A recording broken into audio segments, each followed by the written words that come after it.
Hello class, I hope you're all doing well. Today we're going to be solving inverse functions along with composite and logarithmic functions. And without wasting any time, let's start with the first question. Both non-zero functions f and g are invertible.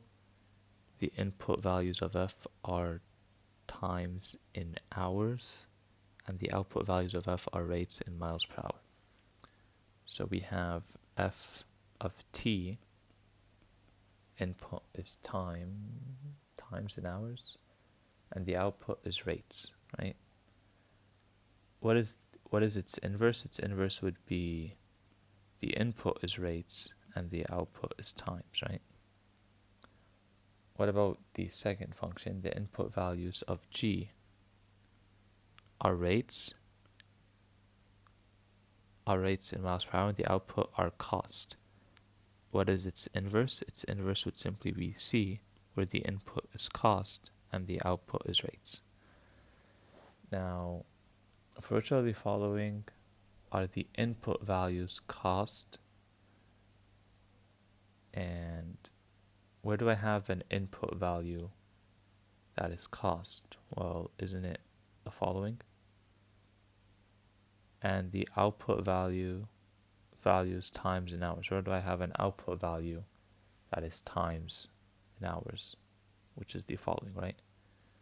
Output is times.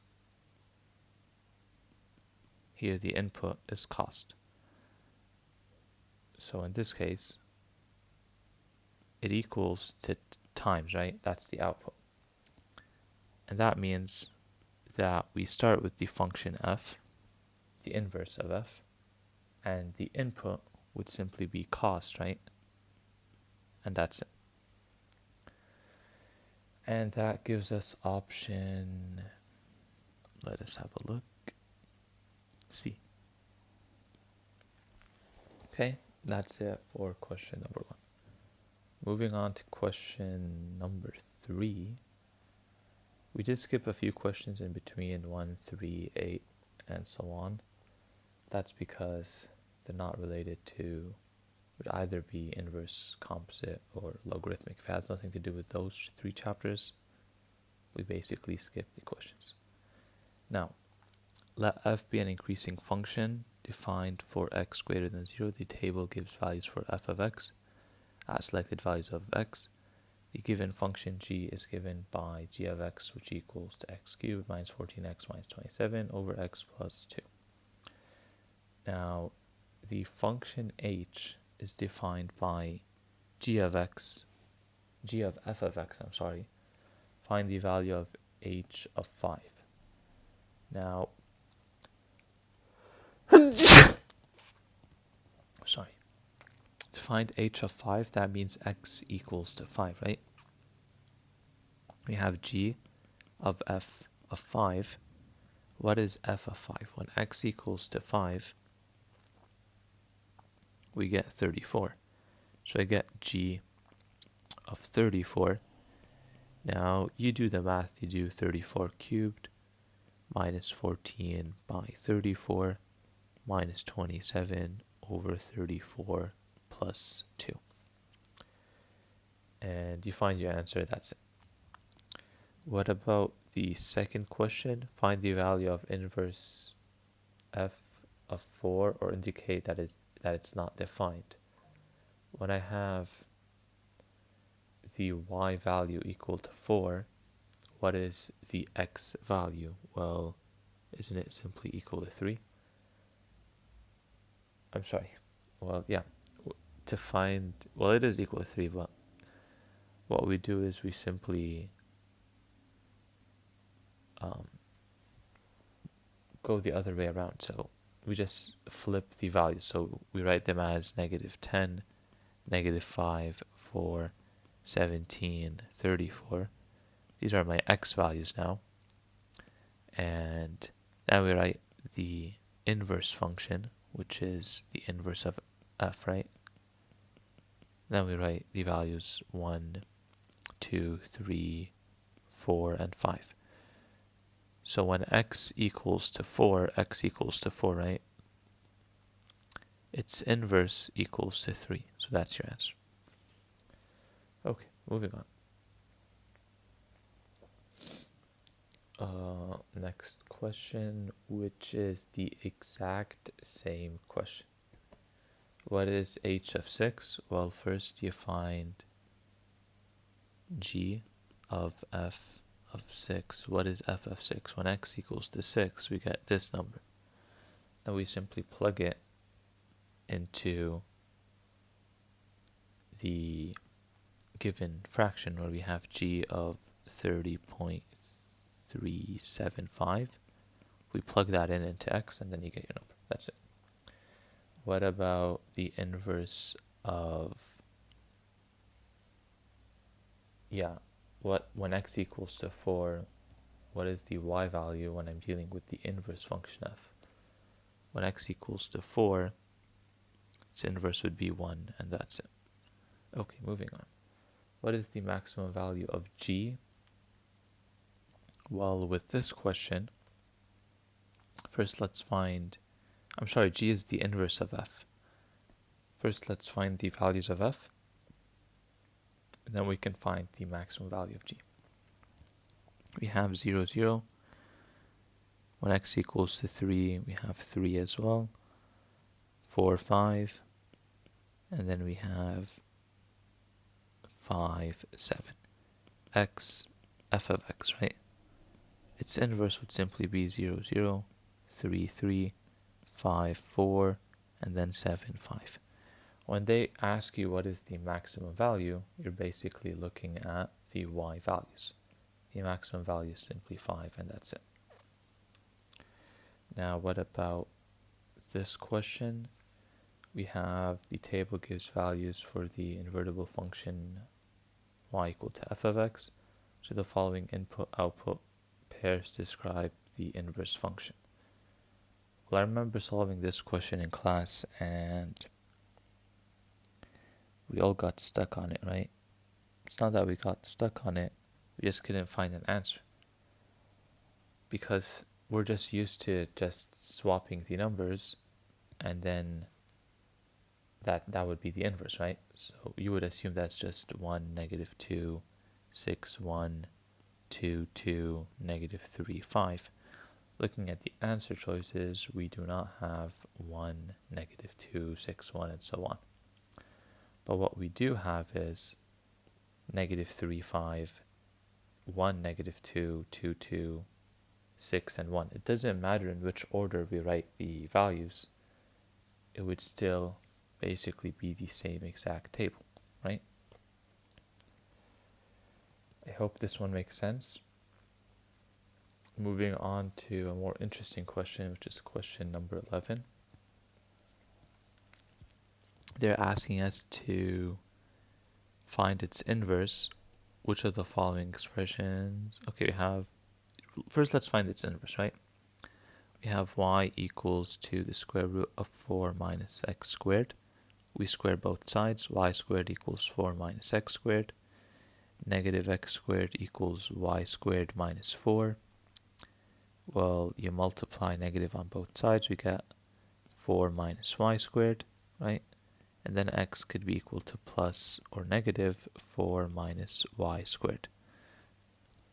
Well, they did mention that x is between negative 2 and 0, which means the answer must be, if x is between negative 2 and 0, would I take the positive or negative? Well, it has to be the negative, right? Because x is a number between,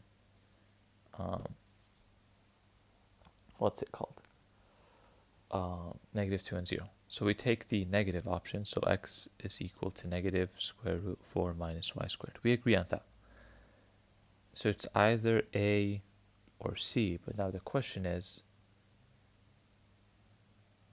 would x be between negative 2 and 0 or 0 and 2 for its inverse? So if I find the inverse, isn't the inverse now equal to, now the inverse, we simply swap x with y. We get y equals to negative square root 4 minus x squared, right? Now, would x be between negative 2 and 0 or 0 and 2? Well, let's go back to the original equation so we don't get lost. Let's take a number. Let's take negative 1. If I plug that in, I'm going to get square root of 4 minus negative 1 squared, right?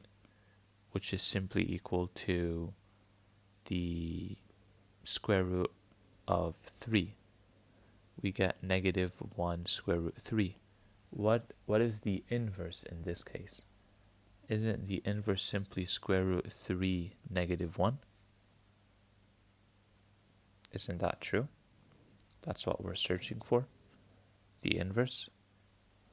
If x is between negative 2 and 0, you choose a number, you take negative 1. Remember, this question is really important.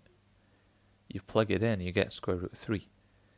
Now, what is the inverse of negative 1 square root 3? It's square root 3 negative 1. That means the inverse has a point, which is this point, square root 3 negative 1, is basically on the inverse function.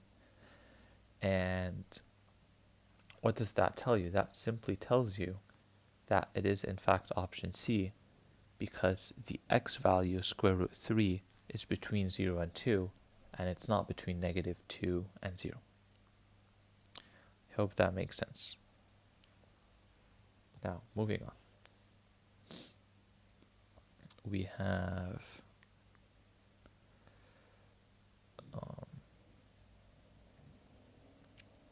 where were we?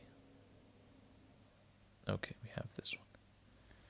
The graph of the function y equal to f of x is given. Which of the following is the graph of its inverse? Well, you can choose any point. I'm going to take this one, 1, negative 1.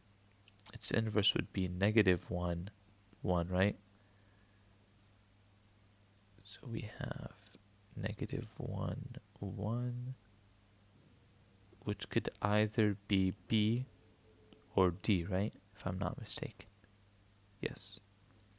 Well, we're going to have to take another point, which is 2, 2. Its inverse would be 2, 2. B has 2, 2, but D doesn't. So it's obviously option B, and that's it. Hope that makes sense.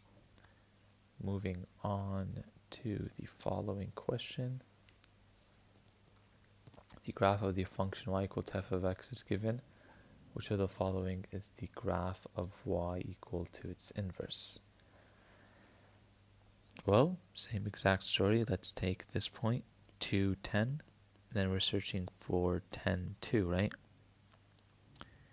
Where is 10, 2? Well, this is 10, 2.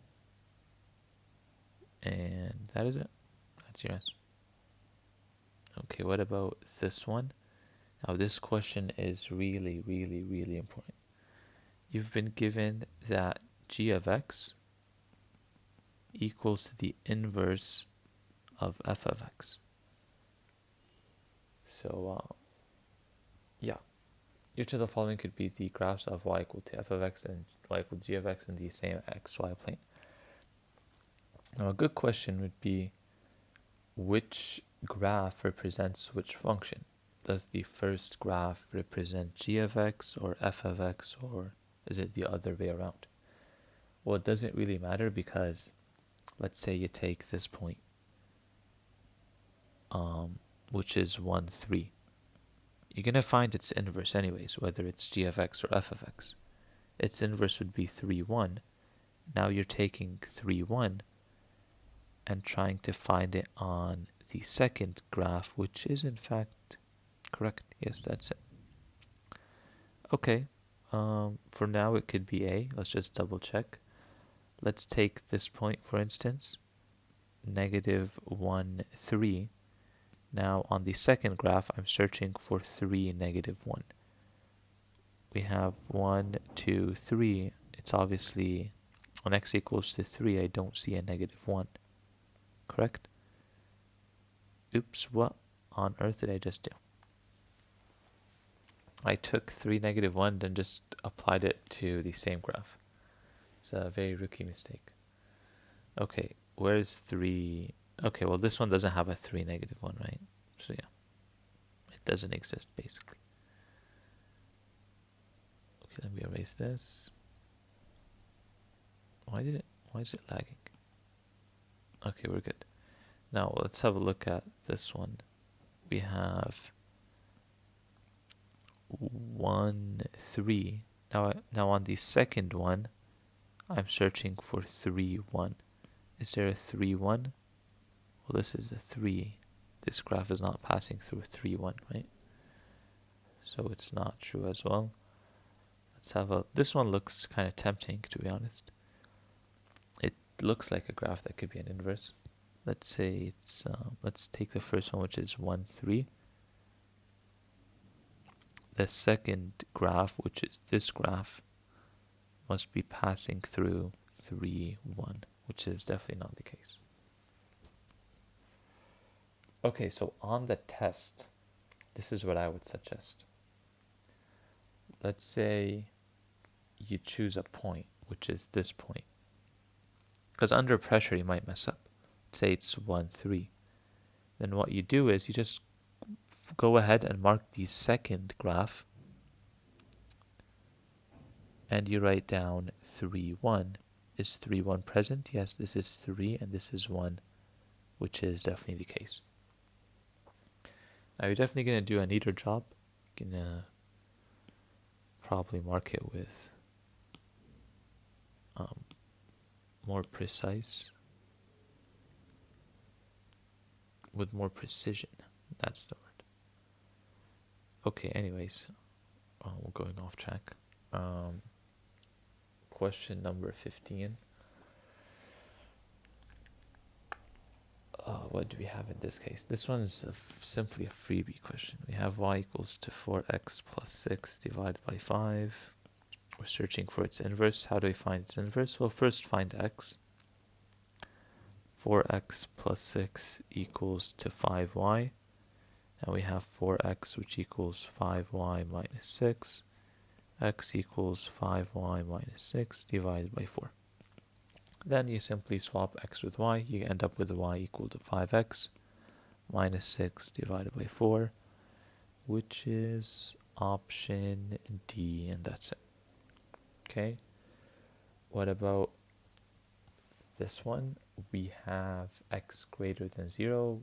We're finding its inverse. Pretty simple, I would say. Y equals 4x squared plus 3. 4x squared equals to y minus 3. X squared equals y minus 3 over 4. X equals the square root of y minus 3 over 4. And just simply swap x with y. You end up with x minus 3 over 4, which is option C, not D. Have a good look at the difference between C and D. The square root applies to 4, which is not mentioned in option D. Are we good? Well, yeah, that's pretty much it. Okay, what about this one? Okay, just give me 1 second. Yeah, we're going to have to split this video into 2 videos because I need to answer a phone call, then I'll be back.